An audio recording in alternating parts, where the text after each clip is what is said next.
welcome to Maunalua, Past, Present, Future. My name is Mardi LaPrade. Today we are delighted to have as our guest Mr. Charles Van Rees, a conservation biologist and PhD candidate in biology at Tufts University in Massachusetts. Welcome, Charles. Good to be here. I first met Charles last summer when he came to Keawava Wetland in Hawaii Kai. The Livable Hawaii Kai Hui has been restoring Keawava Wetland. It was through my connection to this wetland as a volunteer that I was able to first learn from Charles as he gave a talk to interested persons and demonstrated the banding of the ʻAlaeʻula nesting there. Charles, I understand that you're back in Hawaii this summer and you're continuing your field work related to your doctorate studies. We're honored to have you as our guest and want to know more about you. To help our viewers, would you please share a little about yourself and what brought you to Hawaii? Sure. Well, my research primarily brought me here, although I'm tremendously interested in Hawaiian natural history in general. I guess as a basic summary, I would say I've been interested in natural history and ecology for most of my life. Mm-hmm. But I recently started at Tufts University, a PhD program, in 2012, and I've basically took my prior interests in endangered species conservation and wetland ecology with me there. My advisor there, Michael Reed, had done a lot of research on, in Hawaii in the past, specifically on the Aio, the stilt. And one of his previous students did work with the ʻAlaeʻula specifically. And his research covered a lot of ground, especially with regards to what they eat and what sort of habitat requirements they have. But like anything else, especially with a species that is poorly studied, it uncovered more questions than it answered, which is good. This is exactly what we want to do in science. That's what I'm going for as well with my research. But essentially, when I got there, there were all these burning questions about the ʻAlaeʻula, and so my main goal is to answer some of those questions. So this bird hasn't been studied very much in the past. Just a handful of people to date really have done scientific studies. Right, that's correct. There have been a couple PhD theses on them. I think they're difficult to study, for one, mm-hmm. And they're scarce. They're very shy, so they're hard to see. But it is funny. They are very closely related to a number of other species and subspecies that are almost worldwide in their distribution. And even so, that larger family or genus is still very poorly understood, which is interesting. So there's some gaping holes in their natural history which we'd like to fill. So specifically, what is your research focused on? So my work was precipitated by this other graduate student who was working on them. I think he graduated in 2009. But he had put color bands on a lot of these birds, just like I've been doing. Mm-hmm. He had been doing it for a different purpose entirely, but he'd banded a number of these birds at the James Campbell National Wildlife Refuge in Kahuku. Mm-hmm. And one of those birds happened to show up in Pearl Harbor on the other side of the island some months later. Oh. And this was something that nobody really expected. There was some feeling that it must happen once in a while, but it wasn't something that people really thought about, which makes sense. If you've had a lot of time to watch the ʻAlaeʻula at Keawava. Yes. I've spent a lot of time watching them all over the island. The furthest I've ever seen one fly is probably about 50 to 100 feet, and that was really impressive when it mm-hmm. happened. They just don't fly much, and they don't swim that well either. They really are just sort of runners. And so that sort of long distance movement of whatever, 20 miles or whatnot, mm-hmm. Is pretty surprising coming from a bird like that. So we think they must be moving these very long distances, but we know nothing about how they do it or when they do it, under what circumstances, and what influences the way they move. And so those are really the sort of questions that I'm sort of pursuing in the course of my PhD. And as we'll probably talk about later, that does play a role in their conservation because they are an endangered species. That is a concern of ours, and we think that understanding their movement habits is one of the big kind of keys to protecting them. What kind of habitat is best for the ʻAlaeʻula? They definitely seem to exclusively need wetlands for breeding. So mm-hmm. as we've witnessed this season, my colleagues and I, is that they really can feed in all sorts of different environments. I've seen them eating in parking lots and in golf courses, etc., people's gardens, botanical gardens. But what really they end up needing is breeding habitat. So they can feed wherever they need to, they can eat whatever they want. I've seen them eat Doritos, you name it. But they need places to breed, and they need places to hide from predators. And for them, the way they've evolved, especially from an even more aquatic ancestor probably, is that they depend on having emergent vegetation, which is a fancy word we use for just vegetation that comes out of the water, Yes. surrounded by or interspersed with water. And the idea being that a lot of their mammalian predators on the mainland couldn't get across water very easily, so it was a protection for them.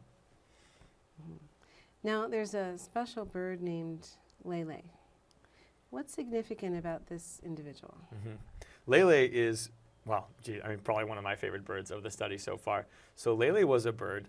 Lele was one of three young birds that fledged at Kiavaava last year. I think we have a picture of the three of them. There they are. So I believe Lele was the middle one. Unfortunately, you can't see their bands at this point. But last year, I want to say in July, right around near when I gave a talk at the wetland, I banded these three young birds. They'd finally become old enough to be banded. And one of them was this bird named Lele, whose band's spelled out HAPO, hot pink, aluminum, purple, orange. You see the bands there. Lele was the first bird in my study that was observed moving. So I've been going all over the island, banding these birds for the purpose of being able to identify these individuals. Each one has a unique color combination. If we see that combination somewhere else, we know the bird moved. And this was one of the birds that was banded at Kiavaava, and one of our volunteers, Russell Cheney, who was surveying wetlands throughout most of the winter, he emailed me, I think it was in late January, saying, oh my gosh, I think I saw a bird from Kiavaava at Enchanted Lakes in Kailua. And that was what was so tremendously exciting, was that this bird turned up there. The pictures we were just showing of the bands and of Lele standing near a trap were taken actually this week by my assistant, Annie Miller, who also confirmed Lele's presence. She's been banding birds in Enchanted Lakes and immediately saw this bird there. So Lele's still well after 6 months and hanging out. That bird's really cooperating with your study. Yeah, this is definitely the golden bird so far. We're hoping we'll get to witness more movements like the ones that Lele did. I saw a trap in the picture. Is that how you are able to capture them? Yeah. What do you put inside there for them? So far it kind of depends on the birds and what they're into. Our go-to is cracked corn, just sort of chicken feed type stuff. Yeah. And usually it's not something that they naturally encounter, and so they don't really pick up on it right away. But after a few days, we notice they start to realize it's kind of tasty and it's not a bad way to get fed, and so they'll start to go in and out of the traps. And so usually once we get past that stage where they have no idea what a trap is and they have no idea what this food is, once they start to pick up on it, they're smart birds and they know they can go in there and get food. So they pick up on it very quickly and they're able to get trapped. Now, can you go over again what the bands mean on the bird's leg? Maybe we can see that picture of. Oh, sure. We have Lele's several legs pictures again. of bands. So any one of those. But typically, the way we've been doing, especially the last 2 years, is that on the bird's left leg, we have, oh, that's a good one. So these are Lele's bands. So on Lele's left leg, we see the hot pink band and the aluminum band. Yes. The aluminum band comes from the USGS breeding bird center, where they basically, any bird that people are banding in the United States has to have one of these government bands on it if you're gonna be doing research on it. The color bands are for our purposes specifically, and this is how we distinguish individual birds. If you're gonna keep track of movement or any other behavior of conservation concern, then you need to understand who's doing what. You need to be able to distinguish individuals from one another. So with these images, or with these bands, we can actually sort of have a search image for what bird are we looking at, and have they been moving, what are they doing, distinguish them from each other. We can get an idea of their social interactions, things like that. So we have 4 colors. Whatever color is on the same side as the aluminum band is I call it the passport color. Okay. And that's the color that tells you what wetland the bird came from. And this is why it was so easy to tell that Lele was from out of town when Russell spotted him in Kailua, is that Lele had a hot pink band over his aluminum band. And only birds from Kiavaava have the hot pink. And so all across the island, we have different wetlands that have different colors as their passport color. So there's yellow for James Campbell, orange for areas in Haleiwa, so on and so forth. The last 2 bands are unique for every location, as in each individual at a location. So only one bird at Kiavaava can have purple-orange as those last 2 bands, and that's Lele. So Lele is the only one who has that combination. So that's the driver's license. That's what helps you distinguish Lele from the rest of the birds. Oh, that's and very then good. That whole combination of 4 is unique to every bird. And then easy to understand who you're looking at. Yeah, pretty much. So to gather what other kind of information do you gather when you you have the bird. I noticed you have a bag around it, and then you put the bands on or check the bands. What else do you do when you have a bird in hand? Yep, we've kind of got a quick process of data collection. I'm glad you mentioned the bag, because that's actually a big help for us. So if we keep the bird in a bag, it usually keeps them a lot more relaxed. They can't really see what's going on, so they don't panic as much. There's a lot less stress on the bird. They don't fight, and things go very quickly. I think we're down to just a couple minutes for our total work with the bird once we catch them, and then they're on their way pretty quick. Great. Typically what we do is take a number of physiological measurements. So we measure things like how long are their legs, how big is their facial shield, how much does the bird weigh, things like that. And this is nice because if we catch the bird in subsequent years, we can keep track of their growth and see if they're healthier or worse off, etc. And the big thing we've been doing this year, which is so exciting, is we've been gathering genetic samples. So we've been plucking a couple feathers from the bird and keeping those, and then I'm going to be doing some genetics actually next week when I leave for Alaska. We're going to process these and do what's called genotyping of the birds. So we basically look at what sorts of alleles, what copies of genes they have at different certain areas on the genome, and then use those to figure out who's related to who. And that'll give us some more ideas of movement, right? Because if someone like Lele moves someplace and we get a gene sample, we'll be able to tell that Lele came from Kiava'ava. So even if we didn't see a movement, we're lucky with Lele, but I'm sure we're missing many of these movements. We'll be able to tell, oh, this bird probably came from James Campbell because it shares genes with these guys. Oh, amazing. Wow. Yeah. Now, there's something called Akina Manu. Can you explain that, please? Sure, yeah. Akina Manu is the name, the sort of loose name of a volunteer network that that we're sort of slowly starting to form amongst our research group. And this is a network of people who volunteer to go bird watching specifically for banded ʻAlaeʻula. Oh. So like I said, we're banding birds all over the island with the interest of understanding their movement habits. But you can band as many birds as you want. If you don't see them again, you didn't learn anything about their movement. So we really need community involvement here. Absolutely. I of course have all these responsibilities at Tufts. I have to go and teach, etc. So I can usually only be on the island for a couple months out of the year. Beyond that, I'm just one person with one pair of binoculars. And the more eyes we get out there, the better, is pretty much the bottom line. So for the last year or so, I've been getting in touch with a number of volunteer groups and NGOs like Hawaii Audubon, people who are interested and who are already doing this bird watching, who now have a chance to really contribute to some real conservation science. And it's a fun and easy thing to do. You know, it's the sort of thing where you could just roll up to Hamakua Marsh on a weekend morning and spend 10 minutes looking around for birds, write down some band combinations, and then send them to us. And it's pretty simple.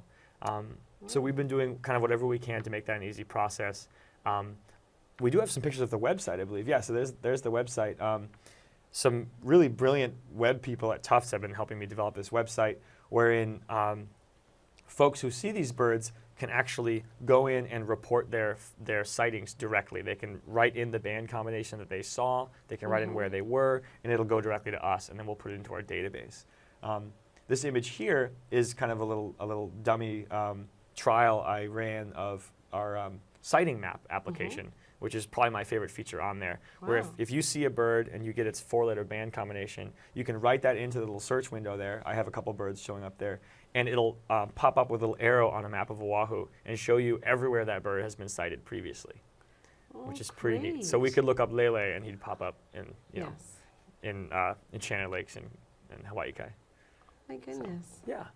So we're learning then how the birds will move, hopefully.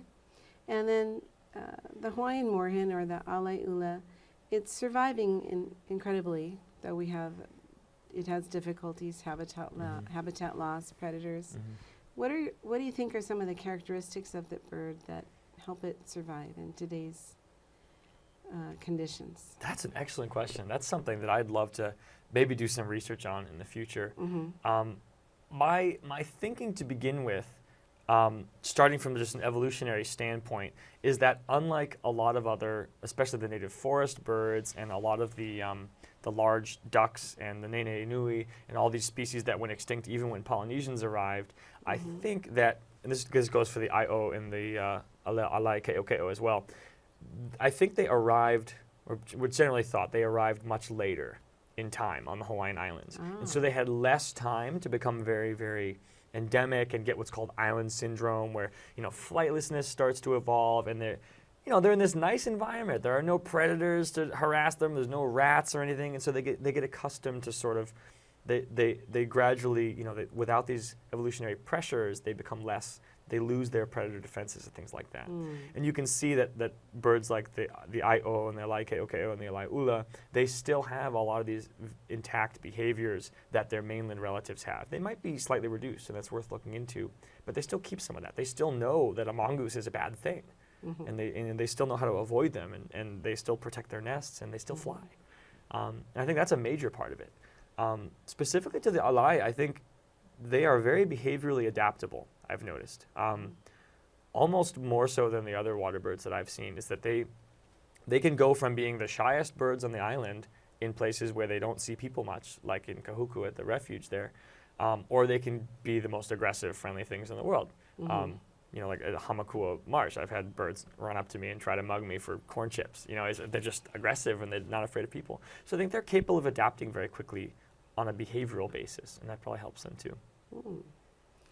So we have a loss of wetlands here in Hawaii, but why people may not understand why wetlands are important, and not only as a habitat for different species that need them. What else could you say about wetlands? Sure. Yeah. I mean, so wetlands are sort of, I would say, the poster child for ecosystem services, which is this whole idea that ecosystems, intact ecosystems especially, perform these functions that are sometimes kind of geological, hydrological. They're altering our environment in some way that benefits people a lot. And one of the big pushes in my field right now is people are trying to put a dollar sign on that, which is very difficult, because it's not only is it hard to quantify some things, like people get less stressed out if they're around natural environments, or they are able to think better, things like that. Those are hard to quantify. But even things like wetlands, for example, do a lot for your water supply. On Oahu especially, this is a big deal. As a specific example, a lot of wetlands are able to increase infiltration. So on islands like this, right, all the water, all the fresh water we get comes from the air. We all get this precipitation, rain, and we don't get rivers coming from any place else. This is all we got. And a lot of the water, the fresh water that's accessible to people, is actually coming from the groundwater, because all the streams in Hawaii, for the most part, are incredibly rapid and flashy, and they're not easy to tap into. They're usually sort of ephemeral. They're coming on and off. So rivers are kind of out. We don't have a lot of big reservoirs. We don't have a lot of space for reservoirs because we're on a small island. And so a lot of the water that we end up using, that we need to keep, is underneath. Right. And as you pave your landscape, and as you develop it more and more, or as you make hard dirt surfaces or whatnot, the rain that comes down, instead of going down underground where we're going to need it, goes right into the ocean, where A, it's useless to us, and B, sometimes it can be harmful. So I've actually been talking to some colleagues at the Tropical Biology Conference this week about how a really big threat for Hawaii is that there's so much rain coming down and going directly into the ocean that's passing over pavement and things like that. It's picking up sediment, it's picking up toxins, it's picking up heavy metals from cars, and all that's going into our reefs and into our nearshore fisheries. So we have all these places that benefit us economically, that benefit the tourists who want to come here, that benefit the people who want to live here and go fishing and enjoy their Hawaii. That's all getting affected.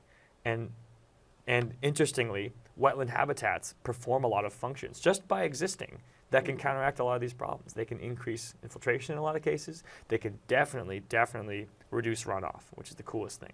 They've been used even artificially. People have made their own wetlands for this purpose. They can filter runoff very efficiently.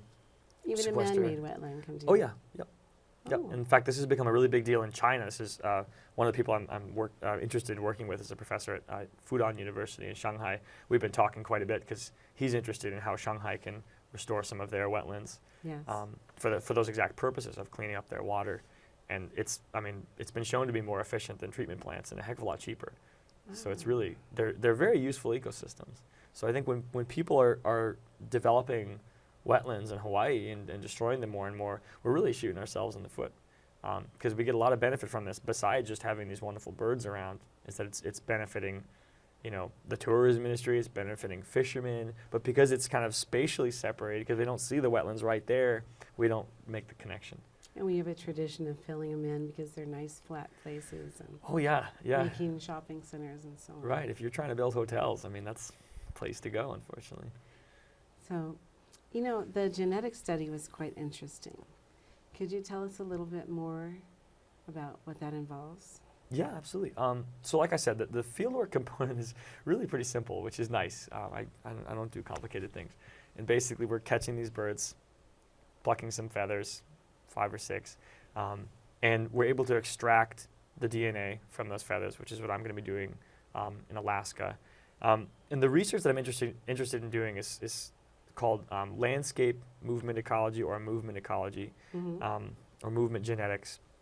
And it's the idea that you can use genetic markers to track how related two populations are, which tells you something about how much they're moving, and also to try to actually track individuals. So like I talked about with Lele, the simplest way to do this is you can just tell who came from what population. So let's say we sampled 5 birds at Kiava'ava this year, which we did, so that's perfect.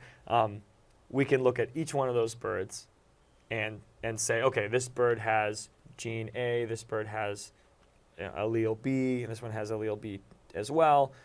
And we look at this, one in particular, okay, it has allele 1 form A of a gene, and no one else in that wetland has that gene. Well, that's kind of funny. Maybe this bird's not from around here. Then we look at birds from all the other wetlands on the island, and maybe, birds in Kahuku all have allele gene form A. That implies, that would imply this bird came from there. And then we can look at more and more spots on the genome, more and more places where these birds have variation. And if over and over again we see this sign that it came from there, then we can infer where it came from. So that's the first thing, is kind of assignment. Yeah. It's basically like a paternity test.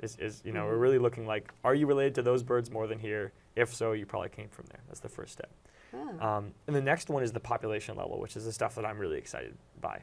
And that reminds me of like the work where people will, for example, send in some hair and $200 and figure out what country their ancestors came from. Yes. It's the same sort of thing, except we're looking at 2 different populations, and you can basically do the same method and look at how long ago did those populations share an ancestor. I was just wondering if we'd be able to tell when they may have come to Hawaii. Yep, I mean you can tell at a rough scale depending on what kind of markers you're using. So there are different spots on the genome, different genes we can analyze that'll tell you things from different lengths of time ago. But we can go, 500 years back and things like that. So there's really a lot that we can uncover from there.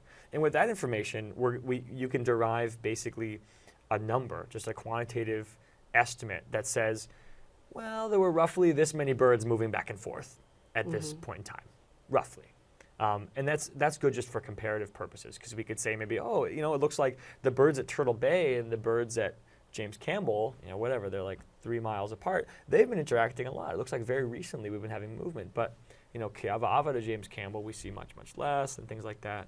And the interest, of course, of using that information is that then we can try to extrapolate from that, okay, these individuals, these 2 wetlands seem very well connected, right? They have a lot of movement, and these ones don't. Why is that? Maybe there's a wind farm. Maybe there's a highway.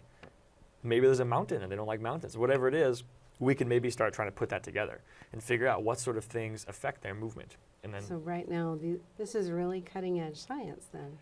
This has not been done before. Not with these birds, certainly not. It's definitely the first part I was talking about, this the mapping populations. Yes. That's probably in the last 5 or 10 years, that's becoming something that people are getting better at, and it's becoming pretty established. It's never been done for this bird or any other bird in its family, as far as I know.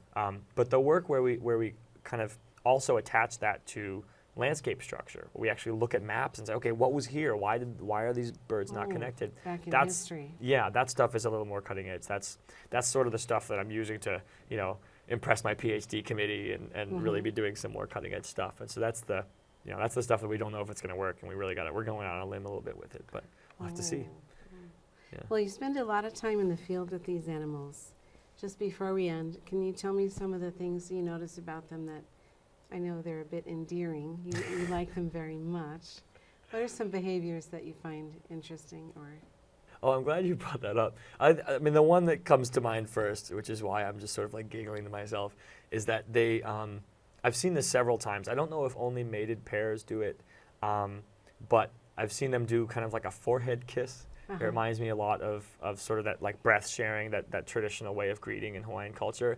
I've seen several pairs do this where, especially if one of them's near a nest and the mate comes by, almost sort of just to check up on each other and reestablish their bond, they'll come together, these are their faces, they'll like put their foreheads together for a second. It's the cutest thing in the world. So this is a bird very special to Hawaiian tradition and culture and legend and religion. And it's very important, I think, too, to help us understand this bird from a scientific perspective so we can maintain the population. What can you tell us about ʻAlaeʻula population? It's dwindling, right? It's, it almost, they were pretty much near extinction in the 1960s, I want to say. Mm-hmm. And they've been coming back from that. Mm-hmm. But coming back from the brink is not, that doesn't mean they're doing great. So they're still listed as endangered. Population estimates are very difficult for the same reasons that studying them for any reason is difficult. Yeah, they're just so shy. They're so hard to detect. We have some methods that sort of work a little better than others, but it's still very difficult. I think the most recent trends are very, very slow increase. But I think there is some concern that the available habitat's just going to fill up and then they're going to be done and they're just going to be stuck at this point where they're still in danger. I think what's really concerning about their populations right now is just that we have to constantly manage their habitat. And with that, I'm going to ask that we get people interested in becoming the eyes for your study. Be great. Yeah. And to log on to the website. And I want to thank you so much for joining us and sharing a bit about your work. It's very interesting and helping, and for your help for Absolutely. our most secretive and special of Hawaii's birds. So I hope, folks, that you will be interested in helping Charles with his research. Get outside, enjoy the wetlands, look for those bands, and let him know what you see. Mahalo for joining us today for Maunalua, past, present, and future. Aloha. Thanks, Marie.